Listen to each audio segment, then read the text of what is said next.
You're listening to the Organize My Thoughts podcast, where we teach you how. Hello, family, and welcome back to another episode of the Organize My Thoughts podcast.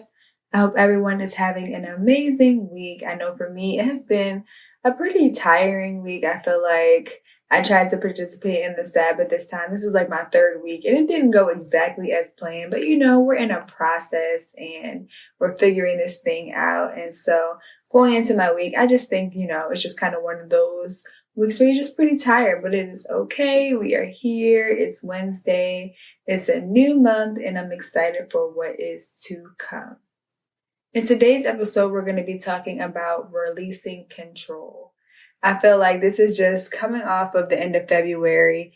I feel like we are kind of in a season where the new year, new hype is kind of worn off, and we are expecting some things to happen in our lives that may not have happened in our timing. And I just did a video over on my YouTube channel about when you're tired of waiting on God. And I feel like this was a real place that a lot of people were in, including myself. And I just wanted to transparently talk about it because I don't ever want this platform to be a platform where it seems like everything is 100% perfect all of the time. And here's 3 steps to do this without actually addressing that. Like, hey, you're human, and we get in spaces where, we get frustrated. We are tired of things not working out as we planned, or sometimes we have a plan and an intention for something to work out and it doesn't work out that way. And so I think transparently talking about what to do in those meantime, in those middle places, is really helpful as well.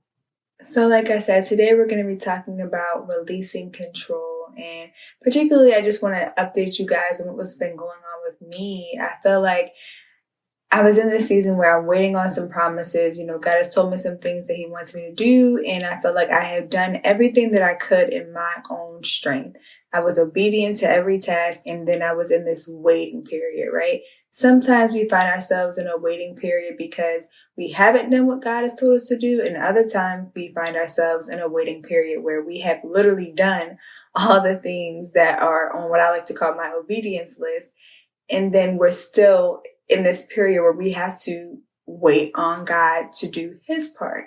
And I feel like that has been a season where it has been particularly frustrating for me, because in this season where I'm learning to trust God and be still and know that he is God and he will do what he said he will do without me, it's frustrating because we can't control God.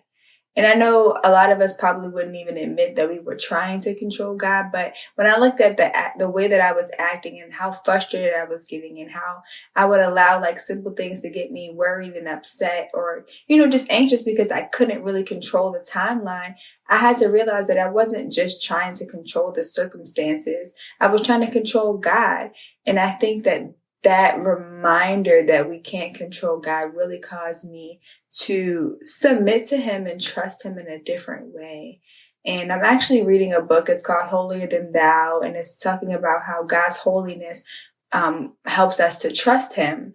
And as I'm reading the book, it's really revealing to me different parts of God's character that I think have been very watered down. And one of that is regarding his holiness. And because he's holy, he cannot sin against us. He cannot lie to us.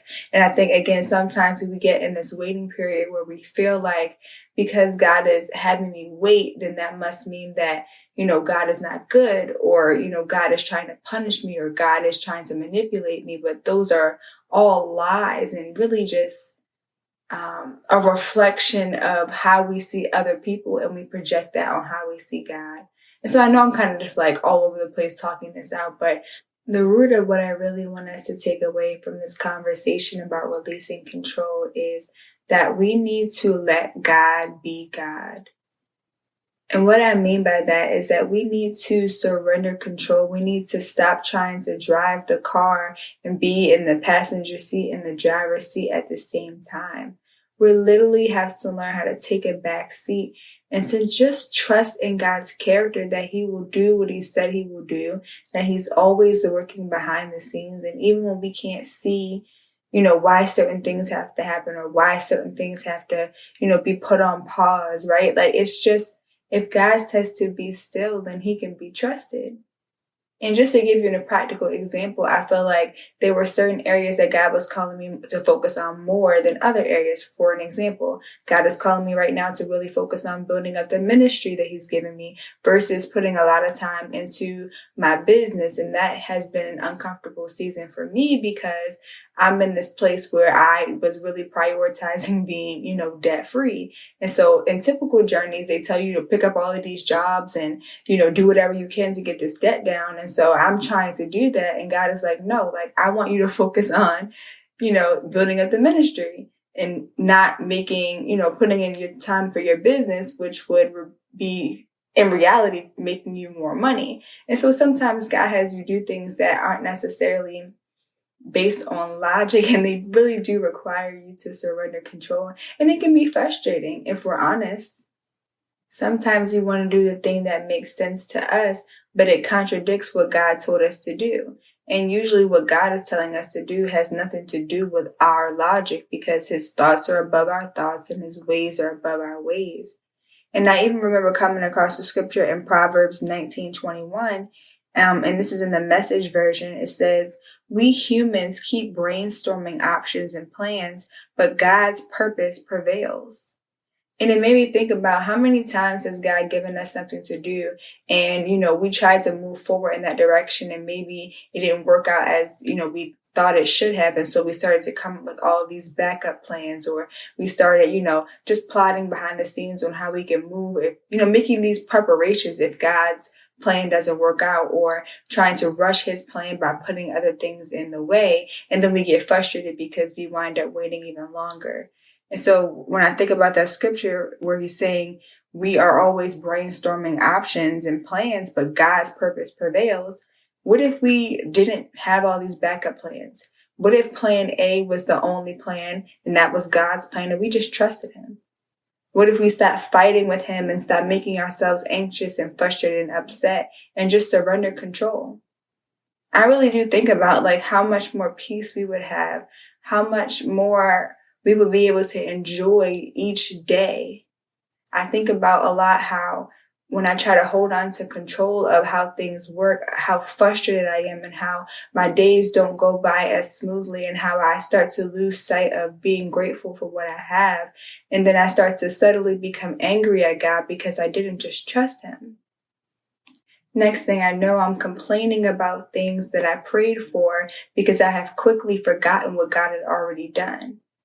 And it just, like I said, this is more, I'm realizing now it's kind of a me thinking out loud type of episode, but I really just think that God is just stressing to us that and reminding us of who He is, who He has always been, and who He will always continue to be. And that's trustworthy. It's someone who is more than worthy of us surrendering control, someone who is far beyond what we could even think of. I don't know. I've just been really pondering on that and just the importance of not fighting with God and really just trusting and taking to heart whatever direction He's leading you in. Even if it doesn't make sense to you, if He's calling you to start a business and you thought you were going to be in another industry or another area and God is calling you this, then trust Him and stop fighting Him. If He's telling you to shut this down, shut it down and just trust Him. If He's telling you to focus on a different area, just trust Him. Just trust Him. One of the things that God has really been teaching me in this season that I want to share with you guys is learning how to trust Him day by day. I feel like one of the reasons that we struggle to control is because we're always trying to think so far ahead. We're trying to trust God for situations that may not be coming for years down the line.